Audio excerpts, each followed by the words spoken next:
কন্ট্রাভেনশন। So কন্ট্রাভেনশন অর্থ কি?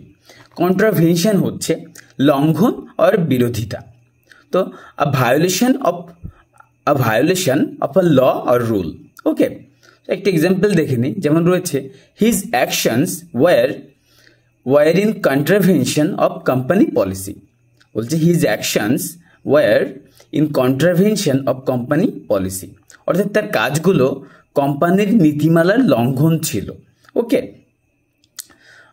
তো তারপর আরেকটা এক্সাম্পল দেখে নিই।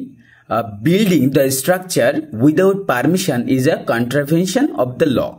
ওকে, তো বলছে অনুমতি ছাড়া, অনুমতি ছাড়া স্থাপনা তৈরি করা আইনের বিরোধিতা করা।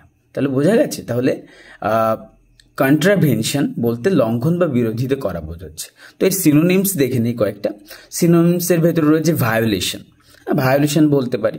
আরেকটা হচ্ছে ব্রিচ, BREACH। তারপর রয়েছে ইনফ্রিঞ্জমেন্ট, ইনফ্রিঞ্জমেন্ট। অ্যান্টোনিমস যদি দেখি রয়েছে compliance, obedience. Okay, obedience.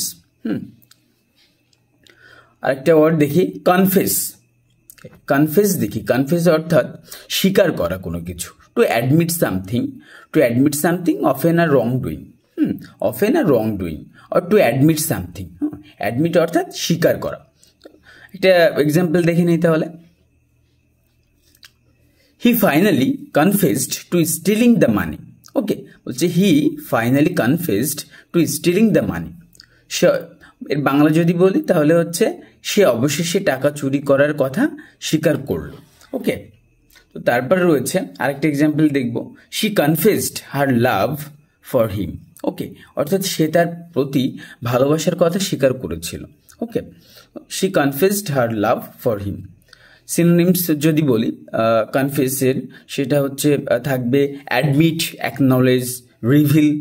Antonyms যদি দেখি ডিনাই থাকবে, কনসিল থাকবে, হাইড থাকবে। ঠিক আছে, হাইড মানে গোপন করা, আপনারা হয়তো অনেকেই জানেন। কনসিল মানে গোপন করা। ডিনাই অস্বীকার করা হয়। ডিনাই অ্যান্টোনিমস হচ্ছে তো না।